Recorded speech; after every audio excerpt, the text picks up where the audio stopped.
Most public adjusters do not make a written coverage decision because it exposes whether they actually understand the policy. A lot of public adjusters are comfortable writing an estimate. Far fewer are comfortable putting this in writing. This loss is covered under this provision, limited by this endorsement, excluded in this area, restored by this exception, and separated into covered and non-covered damages. That takes policy knowledge, construction knowledge, causation analysis, and professional confidence. And let's be honest, the industry does not hand all four of those out with the license. Many public adjusters think their job is only to estimate damages. They treat the claim like a pricing dispute instead of a coverage dispute. So they write a large Xactimate estimate, submit photos, and wait for the carrier to respond. It fails badly on complex claims, partial denials, water losses, hurricane claims, fire and smoke claims, mold, matching, ordinance or law, ensuing loss, and causation disputes.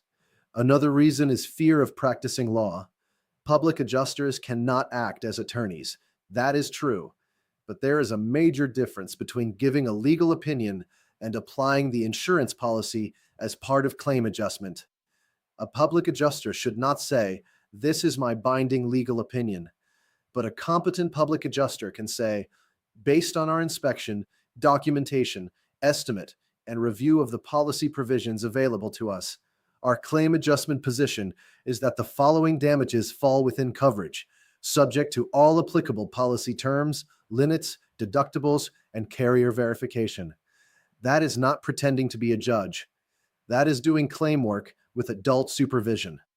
A written coverage position also creates accountability. Once a public adjuster puts the coverage analysis in writing, everyone can test it.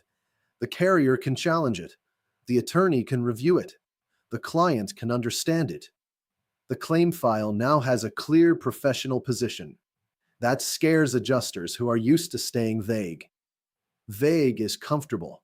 Vague is safe. Vague lets everyone move the goalposts later. But vague also gets clients underpaid. Another reason many public adjusters avoid written coverage decisions is because they do not want to identify uncovered damages. A real coverage decision does not just say what is covered, it also separates what may not be covered. That means telling the client the truth. Some damage may be excluded. Some may be maintenance. Some may be pre-existing. Some may be unrelated. Some may require expert support. A weak public adjuster avoids that conversation because it may reduce the estimate, reduce the fee, or upset the client. A strong public adjuster understands that credibility is leverage. When we tell the carrier, this part is covered, this part is disputed, and this part is not being claimed, our position becomes much harder to dismiss. Many public adjusters also do not understand policy structure deeply enough. To make a written coverage decision, you have to understand the declarations page, coverage sections, perils insured against, exclusions, exceptions to exclusions, endorsements, duties after loss, valuation provisions, replacement cost, actual cash value, ordinance or law, matching, water limitations, mold limitations, loss of use, business interruption, deductibles, anti-concurrent causation language, and ensuing loss language. That is not the same as writing a roof estimate and sending it with an invoice. That is claim analysis. The truth is, too many public adjusters were trained to negotiate, not adjust. Sign the client, write the estimate, push the number. Settle. That model may generate fees, but it does not build authority. Attorneys notice the difference.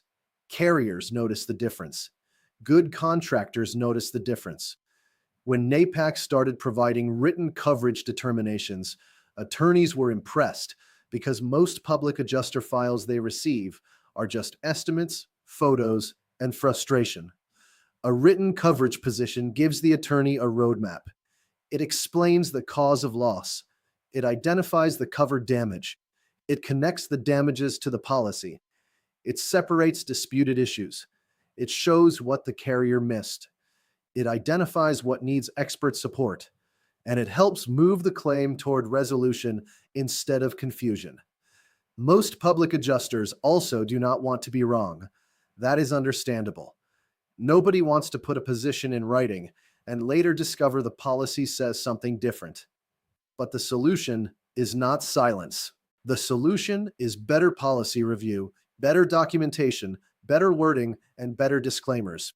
A public adjuster coverage determination should be framed as a professional adjustment position, not a final legal ruling. The carrier still makes its coverage decision. The attorney gives legal opinions. The court decides legal disputes.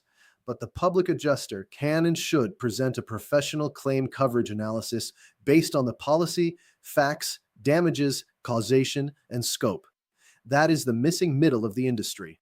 A public adjuster should not merely estimate damage. A public adjuster should explain why the damage is being claimed. That means tying the estimate to causation, policy language, coverage categories, valuation, and documentation. Otherwise, the estimate is just a wish list with line item pricing, and carriers love wish lists. They are easy to ignore. At NAPAICC, we do not just submit numbers, we make the claim make sense. We identify the covered damages. We separate the disputed issues. We acknowledge limitations where they exist. We explain the policy basis. We document the scope. And we force the carrier to respond to the actual contract, not just argue over pricing. That is why written coverage determinations matter. They turn a public adjuster from a damage estimator into a claim strategist. And that is exactly why most public adjusters do not do it.